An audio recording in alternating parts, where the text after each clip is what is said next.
ধর্মক্ষেত্র থেকে সমুদ্র সৈকত, নবদ্বীপ ধাম থেকে সরাসরি দীঘা, বাসে নতুন সংযোগে পর্যটন ও যাতায়াতে বড় স্বস্তি। রাজ্যের মুখ্যমন্ত্রী মমতা বন্দ্যোপাধ্যায়ের অনুপ্রেরণায় ও নবদ্বীপ পৌরসভার উদ্যোগে চালু হলো এক যুগান্তকারী সরকারি বাস পরিষেবা। শ্রী চৈতন্যভূমি নবদ্বীপ ধাম থেকে সমুদ্র শহর দীঘা পর্যন্ত এবার সরাসরি চলবে এসবিএসটিসির বাস। নবদ্বীপ বাস স্ট্যান্ড প্রাঙ্গণে আয়োজিত অনুষ্ঠানে ফিতে কেটে এই পরিষেবার শুভ সূচনা করেন নবদ্বীপ বিধানসভা কেন্দ্রের বিধায়ক পুণ্ডরীকাক্ষ সাহা এবং নবদ্বীপ পৌরসভার পৌরপতি বিমান কৃষ্ণ সাহা সহ অন্যান্য বিশিষ্ট ব্যক্তিবর্গ। প্রতীকীভাবে বাসের যাত্রা শুরু করা হয় তাদের উপস্থিতিতে। ঘোষণা অনুযায়ী প্রতিদিন সকাল 6টায় নবদ্বীপ থেকে দীঘার উদ্দেশ্যে বাস ছাড়বে এবং দীঘা থেকে সকাল 8টায় নবদ্বীপের দিকে রওনা দেবে। যাত্রী প্রতি ভাড়া নির্ধারিত হয়েছে মাত্র 250 টাকা। এই নতুন পরিষেবার ফলে ধর্মীয় ও পর্যটন কেন্দ্রের মধ্যে সরাসরি যোগাযোগ স্থাপিত হওয়ায় পর্যটক ও সাধারণ যাত্রীদের যাতায়াতে বড় সুবিধা মিলবে বলে মনে করছেন সংশ্লিষ্টরা। পাশাপাশি ব্যবসা বাণিজ্য ও পর্যটনের প্রসারেও ইতিবাচক প্রভাব পড়বে বলে আশাবাদী স্থানীয়রা।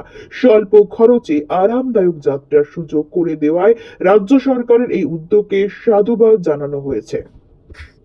বাংলার বিভিন্ন প্রান্তের মানুষ, গ্রামগঞ্জের মানুষ, জঙ্গলমহলের মানুষ সমানভাবে এর পরিষেবা যেন পায়, তারই চেষ্টায় 8টি ডিপো, তার মাধ্যমে 150টি বাস পরিষেবা বাংলার মুখ্যমন্ত্রী। দীঘার বুকে বিশ্ববিখ্যাত একটা জগন্নাথ মন্দির, জগন্নাথ ধাম এখন পরিচিত। সেই জগন্নাথ ধাম উদ্বোধনের পর নবদ্বীপের মানুষের উল্লাস বেড়ে গিয়েছিল এবং জগন্নাথ ধাম উদ্বোধনের দিন অনেক অনুষ্ঠান বিভিন্ন নবদ্বীপের কর্নারে আমরা করেছি। তাতেও মানুষের উৎসাহ উদ্দীপনা দেখেছে এবং আমার কাছে ক্রমাগত ফোন আসছিল নবদ্বীপ টু দীঘা একটা বাস রোড করা। তাই সেই মানুষের দাবিকে মাথায় রেখে এবং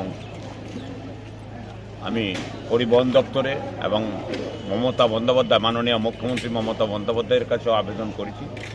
তিনি আবেদনে সাড়া দিয়ে ডিপার্টমেন্টকে বলে দিয়েছেন।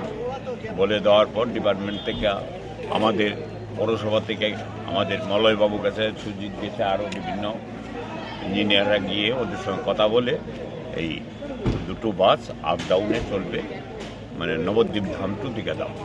এই যে আমাদের পরিবহন দপ্তরটা শুধু প্রফিট মেকিং মোটিভে চলে না, চলে জনগণের পরিষেবার জন্য। এটা পরিষ্কার ভাষায় বলেছে জনগণের পরিষেবা দেওয়া এই সরকারের, অর্থাৎ মমতা সরকারের প্রধান লক্ষ্য।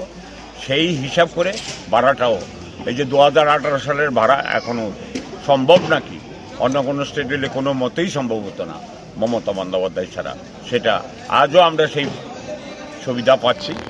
আগামী দিনে উনি যতক্ষণ মুখ্যমন্ত্রী থাকবেন, আবার হচ্ছেন চতুর্থবারে, বাংলার মানুষ আরও ব্যাপক পরিষেবা পাবে।